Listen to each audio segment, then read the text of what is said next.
Okay, it's going to be a review of No Way Out 2005. Last show that's missing of 2005, and the last stop before WrestleMania 21. The general perception of No Way Out 2005 is that it's up there. It's one of the weakest shows of 2005. I'm not going to say it's the worst, but it's definitely in contention. And it's just another, I would definitely say, weak SmackDown pay-per-view, during JBL's run. There's no doubt about it. At the same time, though, I think if you want to be a positive guy and make the argument for the show, it definitely gets you excited about WrestleMania. There's definitely some bright spots on it. But let's get right down to it, man. We're going to go all the way back to February 20th, 2005. We're, approaching the 20th anniversary of this show. And this is from Pittsburgh, Pennsylvania, Kurt Angle's hometown, the Mellon Arena. We got, 8,000 to about 9,500 in attendance. And you get a pay-per-view buy rate here of 240,000 buys, which is pretty much, the standard for SmackDown, during JBL's run. I think the show definitely had some juice to it. I think Batista, they tease Batista JBL, and Batista is heavily involved in the build-up for the main event. So I think that definitely helped out the buy rate. It doesn't hurt that Angle and Cena, have one of their bigger matches on this show. But what really is going to go under the radar here, what I really like about this show is the presentation. I think it was well promoted. I think the main event is definitely something different. And the pay-per-view theme, we have Chris Jericho going out of his way and, letting the WWE, especially the SmackDown brand, use his Enemy theme from the Fozzy album that just came out. I think the Fozzy album came out in January. So, yeah, if you're one of these guys that is a big Jericho fan but never got the chance to listen to Fozzy, do yourself a favor and check out this album. This is from the second album. It's called All That Remains. I'm not even a huge fan of the genre of music, but Jericho was awesome.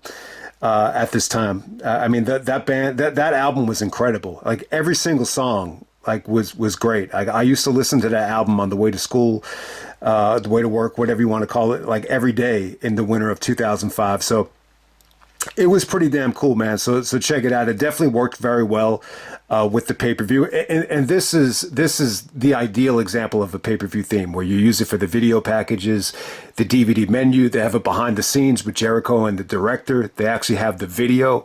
And it just kind of became part of the show, this Enemy theme. So shout out to Jericho and, thanks to Fozzy for letting the WWE use the theme. Ironically, it ended up being on a SmackDown pay-per-view, which Jericho was on Raw at the time. But man, we're going to get right down to it. No Way Out 2005. There's some really awful stuff on the show, and I'm not going to go into it. And I didn't even watch most of it. I kind of did chores and did stuff that I needed to do while they were going on. But there's a whole bunch of Diva Search rookie segments hosted by Tori Wilson and Dawn Marie. And trust me, guys, nobody loves Tori Wilson more than me. Nobody loves Dawn Marie and her nice little ass more than me. But I just was not in the mood, to watch those segments. So that definitely took up a lot of the bulk, of this show. But other than that, very, very inconsistent show. But let's get right down to it, man. First match of the night. We got the Bashams taking on Eddie Guerrero and Rey Mysterio for the tag team titles. Okay, so I think it was cool. This is Eddie and Rey actually winning the tag team titles here from the Bashams. So I think it was really good in terms of, showing the bond that Eddie and Rey had. I mean, they definitely did some things to kind of build up, some tension with Rey kind of yelling at Eddie not to use the championships. And, Eddie was just insisting on, lying, cheating, and stealing, and ultimately does use the championship belt as a weapon so they could win this thing. So this is just classic Eddie Guerrero, doing heel stuff and being over as a babyface. So there's definitely some good things about it. I think what this match has going against it, if you compare this to the Guerreros and Team Angle from 2003, it's just a little bit slow compared to that. I think it's a little bit, vanilla is the word that Bruce used to describe it. I would call it a little bit bland. I think with the Bashams here, it's almost like you could just insert, heel tag team number two, and it would have been exactly the same quality. I think the Bashams at the time just wrestled a very generic style, and it's funny because I know Kurt Angle wrestled, the dude that went by Damage. I think it was Danny Basham. I think he wrestled them at Six Flags. I don't know if it was Great Adventure, but one of the Six Flags. There's 6 theme parks around the United States, but whatever one is closest to, I believe it's OVW or Louisville. And Angle thought he was going to have to carry the dude, and he was just shocked at how good he was. So clearly, this match doesn't really show how good the Bashams were. They were very generic. They look very similar here. They do a lot of stuff here where they're kind of replacing each other, which makes a lot of sense, because they look exactly alike. So it's not the first time you've seen, tag teams do that. I just think it was pretty generic, and it was a little bit slow. I think when you watch this match back, it's clear that they're going out of their way to kind of, slow down the style. I think, we heard that they were going to do this, like after all the neck injuries in 2003 after WrestleMania. This was a discussion on Bite This, like every week. Like Taz was at the forefront of it. Like, you can't have all these guys out. We got to change the style. We got to, re-educate the fans and all that stuff. But with that being said, I think Ray was awesome here. Ray definitely had some good moments. The highlight being, just kind of, using his speed to get away from the isolation from the Basham brothers. And, Eddie gets the hot tag. I can't say Eddie looked the most motivated that he's ever looked here. It was around this time where Eddie, admitted that he just wasn't ready to be champion. He said that he just was not prepared, for the burden of like all the outside the ring things that were gonna, take up a lot of time, and just wasn't ready for it. And he said he was disappointed that JBL won it, but he was very happy for JBL. But yeah, I mean, the ending came off great. The referee takes away one of the belts, and while the referee is distracted, Eddie gets the assist from Ray and uses the championship belt, and Eddie and Ray win the tag team championships, and they would go on to WrestleMania and wrestle each other one-on-one. But yeah, this is the start of it. I mean, they did argue a little bit here, but yeah, I mean, it was a fun match. I think this is a good match.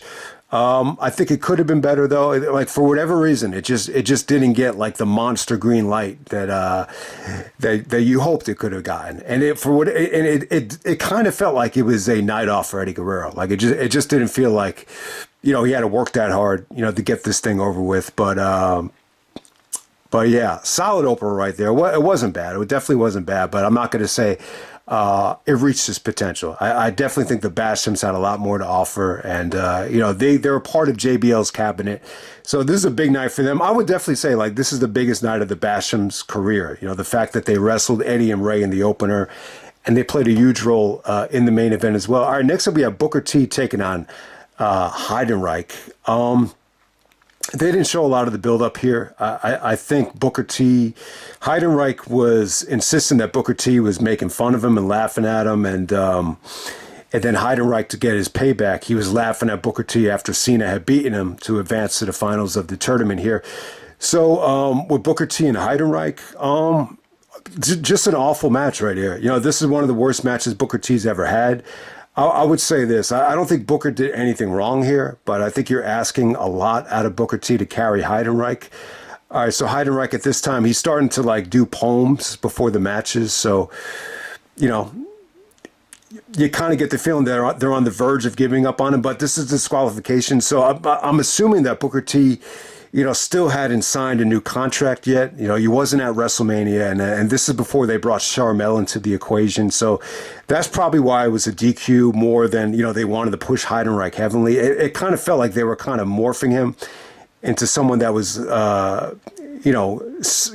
singing poems or reading poems and wanted to be friends with somebody.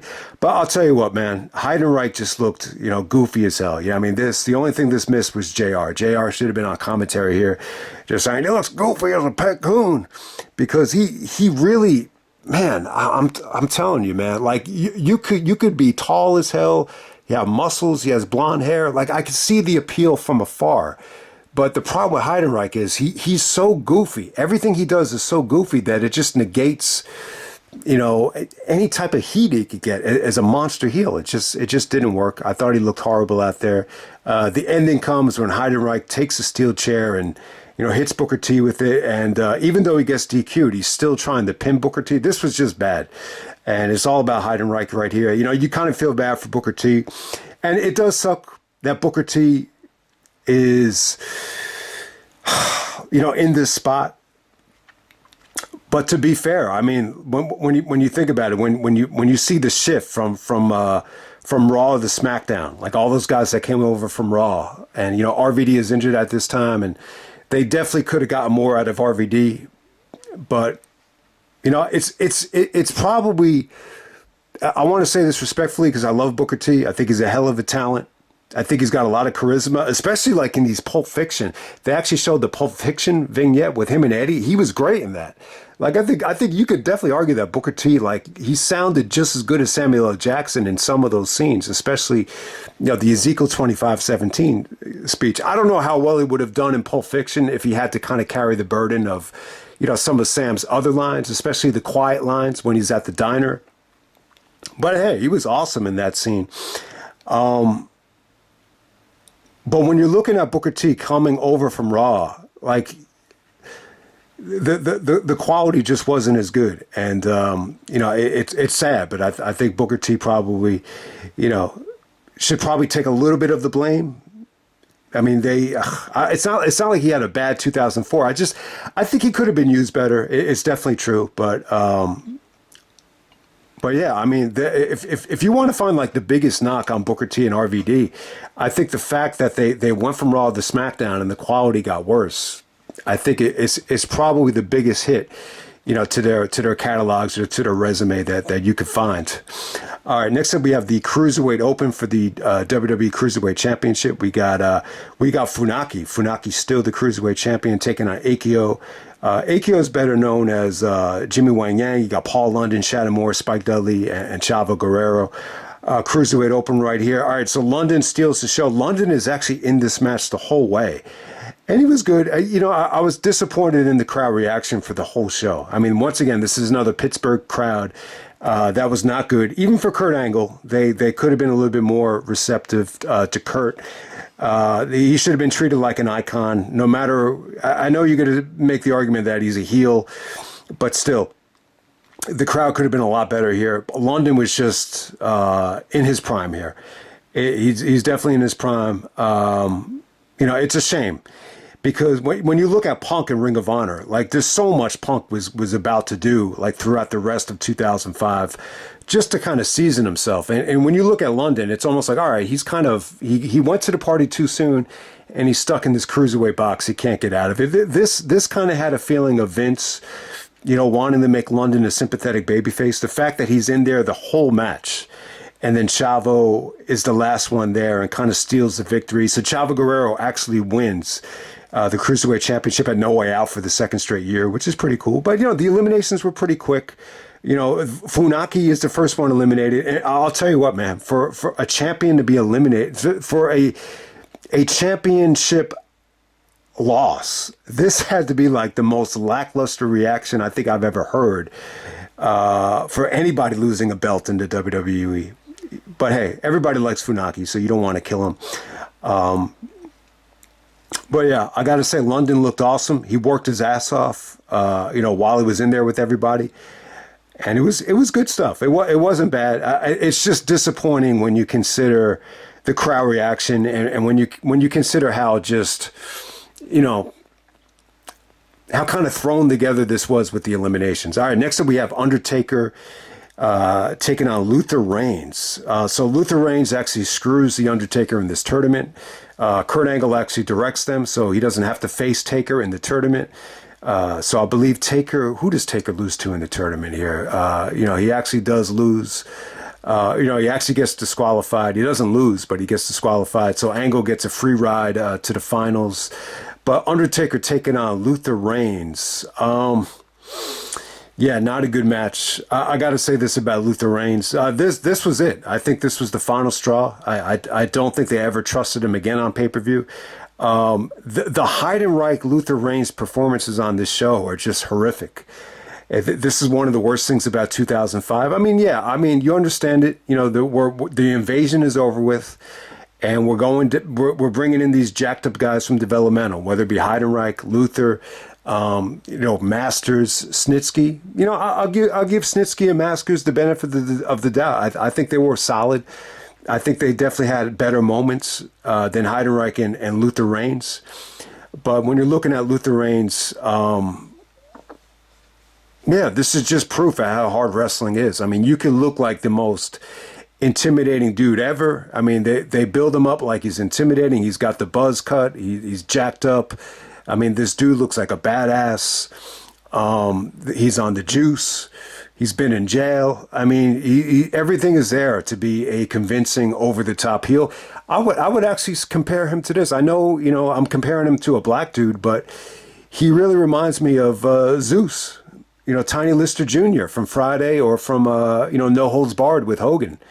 Like that's kind of like the intimidation factor that Luther has. I mean, they were very, very meticulous in how they used Zeus. But, Luther Reigns definitely got exposed here. This is just proof that you can look like the baddest dude in the world, but if you cannot but he fights like a pussy though. Like, he can't execute a punch.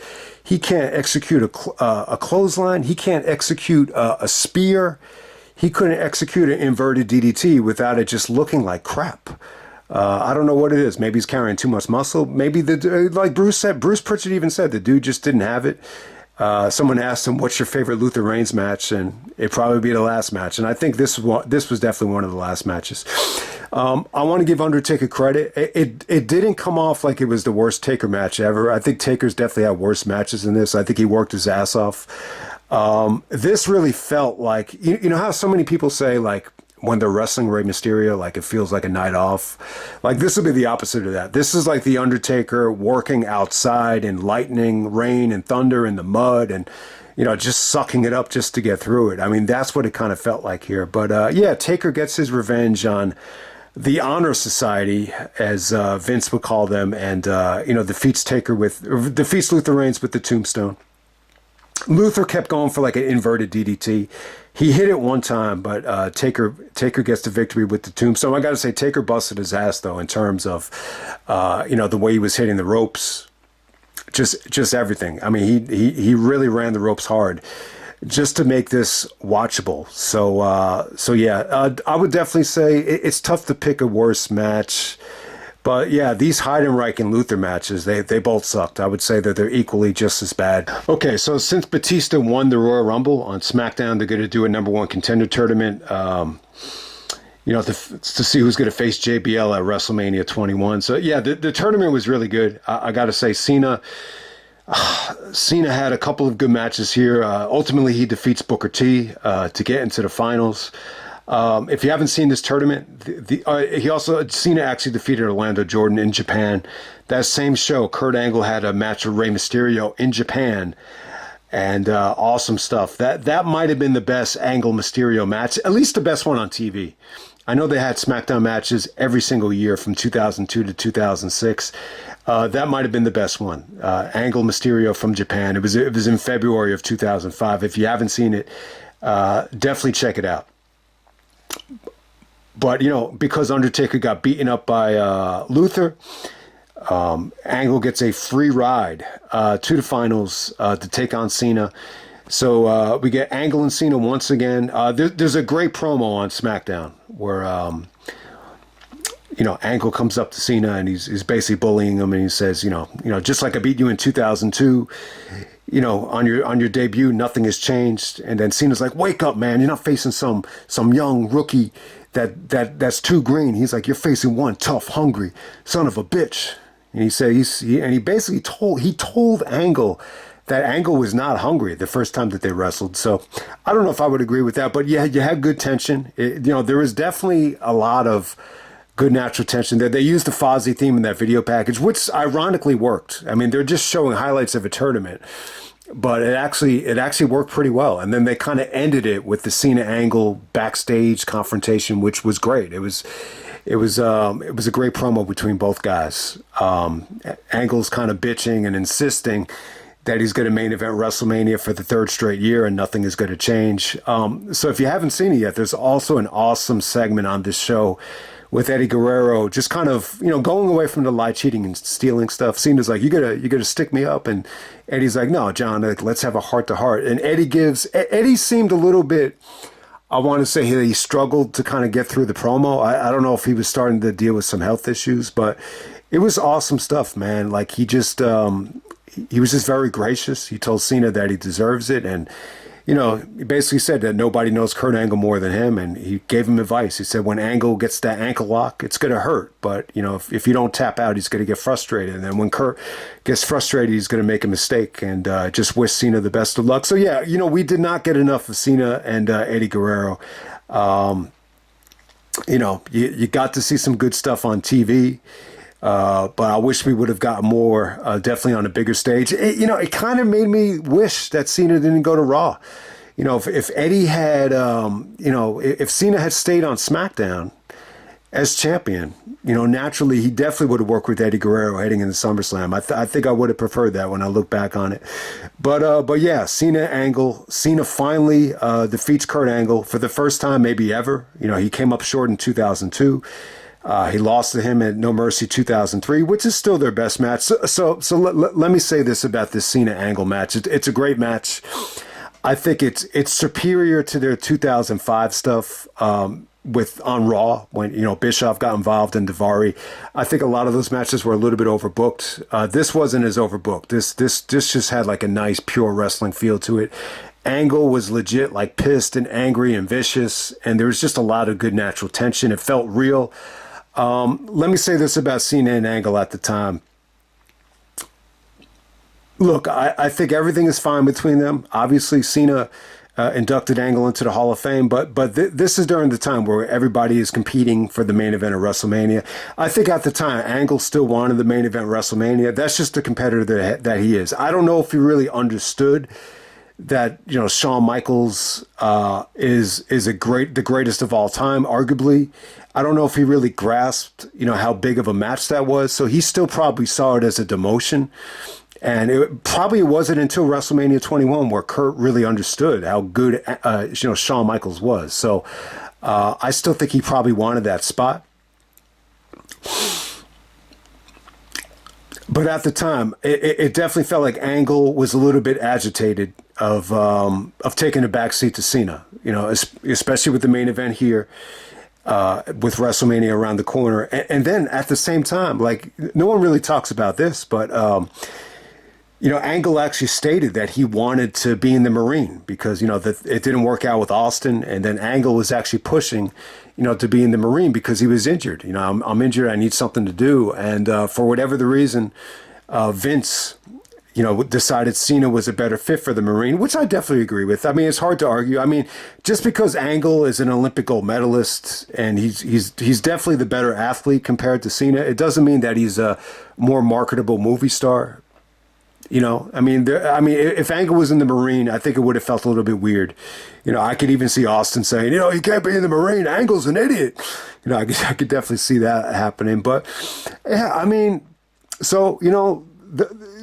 you got to keep in mind, there's a lot of money at stake with the Marine and with the main event of WrestleMania. This felt like a vicious, evil, like the Superman 3, evil version of Kurt Angle. Like, that's just how it felt. He's hanging out with Luther, who we all know is just, Angle's even stated that he has like a lot of regrets, like even hanging out with Luther. So, you could put the pieces of the puzzle together. You even see Angle kind of mouth, son of a bitch on the way to the ring. And even before Angle comes out, like Cena gives like this, I want to say like annoyed look. Like before Angle even comes out, like I don't know if he was trying to sell the fact that he knows he's going to be in store for a war. My gut feeling was there's just a lot of like tension between them, and it felt like they had somewhat of like an argument before the match even started. But hey, man, if you have not seen this match, it's definitely the match of the night. Angle definitely looks like a better version of himself. And this is really kind of the start of Angle, being a little bit more consistent in the ring. So he just looked angry, vicious. He looked in better shape. He's still young at this time, too. Like, he's still only 36. Yeah, I think the selling with the ankle lock stuff was good. There's a lot of creativity here with Angle, doing the German suplexes on the top of the turnbuckle. I thought that was kind of out of the box. God, man, we're forgetting that this is Kurt Angle's hometown of Pittsburgh, Pennsylvania, man. Okay, so if you didn't see it, there's actually a Sunday Night Heat promo where Angle actually buries the Pittsburgh fans. I think the Steelers had just lost in the playoffs. I think they lost by 50. Angle basically said he didn't want to be cheered on by a bunch of losers. He wants to focus on winning. So I guess the promo kind of worked. I mean, when you hear the crowd reaction here, there's a little bit of boos for Cena, but it's nowhere near like what it will become over the next couple of years. It's just nowhere near that. And the support for Angle wasn't anything. It wasn't anything special. I'm going to say it really wasn't anything, to write home about.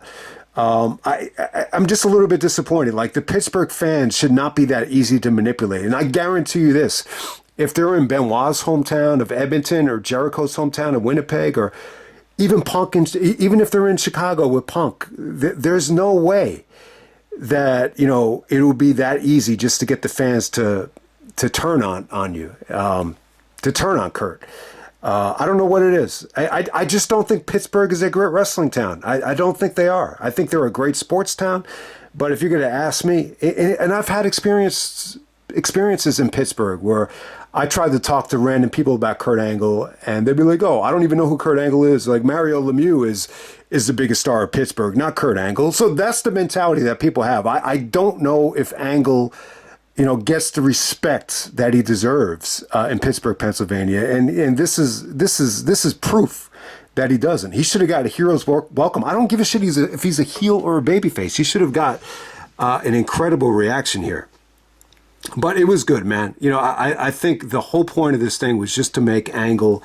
Angle was just going to make Cena work. He made him work his ass off. It felt like Cena finally got a huge victory over a credible opponent. There was some awesome stuff with the ankle lock.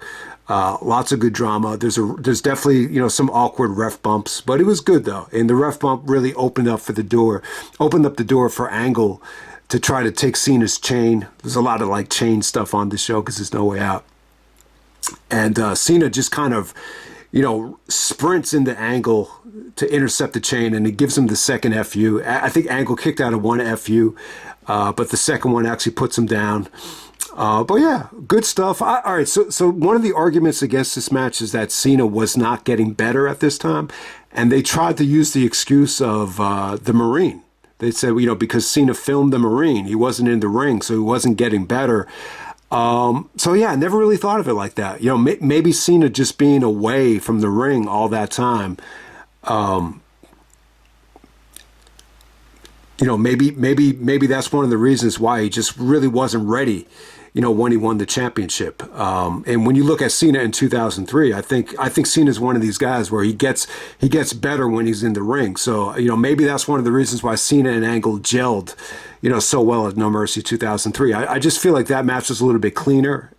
It's at the with the fluidity, and some of the the counters there were a little bit more fluid, especially from Cena's side. But I think what makes this match so good is just Angle. You could just definitely feel like this is the start of a different version of Kurt Angle, a much more seasoned version of Kurt. You could just feel at this time like the experience and the confidence. And then when you add it in with him just being, annoyed and angry, it meets up with his athleticism and natural ability, and it's just a deadly combination. And I think this is where he got it from. So it's still a good match. I think there's definitely some flaws in Cena in terms of his mobility at the time, but him and Angle always had good matches, and I would definitely say this is the second best Kurt Angle and John Cena match. It definitely stole the show, and Cena goes on to the main event of WrestleMania 21. I just want to kind of throw this at you. Because they're in Pittsburgh, we've seen Angle actually win the championship in Pittsburgh before. So what do you think of the idea of giving Kurt Angle like a temporary babyface turn and having Kurt Angle JBL as the main event, and you have Cena Big Show for the number one contenders? Maybe you could have done that. Think of it. You could have had Angle, beat JBL, and you could have had Angle and Michaels for the WWE Championship. But, that sounds a little bit far-fetched, but I never really thought of it. It's funny that they never really did a program with Angle and JBL, for the championship. I mean, obviously they had the triple threat and they had matches on SmackDown, but, they didn't really draw out that feud because it's heel versus heel. Who was the top heel on SmackDown? You're going to say it's JBL at that time. But we're going to move on to the main event. We have the barbed wire steel cage match for the WWE Championship. We got JBL taking on the Big Show. Batista is heavily involved in the video package here. The storyline was that Triple H actually paid off to have a limousine that looked like JBL attack Batista because he wanted Batista to go to SmackDown. He even told Flair, what's right for Batista is to go to the SmackDown. So yeah, it's almost like JBL had to kind of handle two feuds here. One with Batista, kind of, downplaying Batista, calling him a Neanderthal, saying he's built like Tarzan, but he looks like Jane. He's not in his league. So at the time, this is how good JBL was on the mic, at least. He cut once again another awesome promo on this show. He was really good on the mic at already building up a nice little program with Batista, and it definitely felt like they could have went to it. They did a good job of swerving at everybody and just making you believe it's definitely a possibility. And then at the same time, JBL did a really good job at the Rumble, really selling the fact that he was afraid of being in this match. He's celebrating, he's having a party. You still had Amy Weber back then. I think Amy Weber had left the company. I think there was a prank that she took too seriously and she left the company. But the bottom line is JBL is celebrating, and then Teddy Long drops the pipe bomb on him and says, at No Way Out, it's going to be the first time ever barbed wire steel cage match against Big Show. There's no way out. You can't get out of the match because there's barbed wire on top of it. It's almost like the equivalent of being in a jail. So it's a pretty cool stipulation. I think, Big Show being in the match, it kind of creates, a feeling of, all right, man, it's just impossible for JBL to win this thing. Big Show, with no interference, he's got to be able to win this thing. And then at the same time, you say to yourself, well, how exactly are they going to book this thing with the barbed wire at the top of the cage? You just don't see JBL winning this thing unless it's some miracle. So it's definitely good booking. I think Big Show was good for this spot. Big Show definitely felt like, this is a perfect example of Big Show just really not being involved in a lot of the build-up here. There's actually a situation where Batista makes a big save on Big Show, and then they both kind of, tease Big Show Batista, and then they both lock eyes on JBL. But you get the point. I do kind of feel like Batista overshadowed Big Show with the build-up here. But it was just interesting. It was interesting to see how they could actually, be creative here and actually, get Bradshaw to the main event of WrestleMania, because it's one of those things where you just had to see it to believe it. I'll say this about the match. I think it's good. It's definitely not a bad main event. It's definitely worse than I would say this. It's worse than average. I think the problem is Big Show and JBL together. It's not a good combination. It's a very lethargic, slow paced.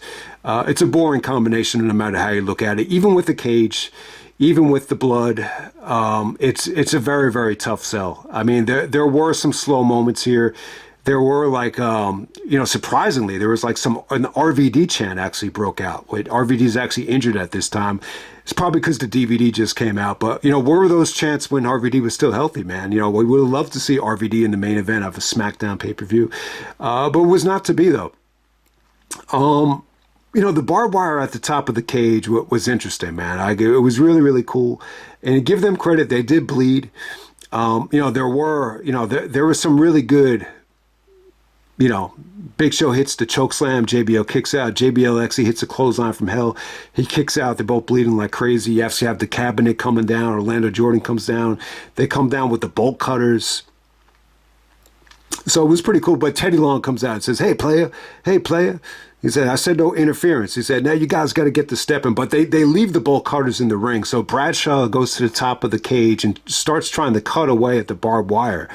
And then Big Show kind of follows them. And then they wait till they're in the middle. And then Big Show chokeslams them off the top rope, through the mat. So the mat actually, there's like an indentation into the mat. So this is very similar to, Taz and Bam Bam Bigelow from ECW. Like the first time that happened, it was incredible. I mean, we've seen it before.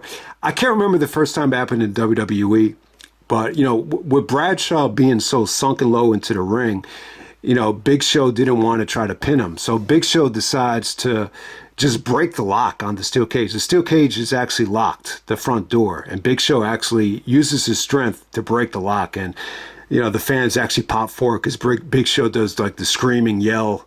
And then you see a close-up of Big Show. He walks out the door, and then, the referee actually announces, and still WWE champion John Bradshaw Layfield. So yeah, I mean, very similar to the HBK, Triple H match where you think you get a new champion and you just don't get it.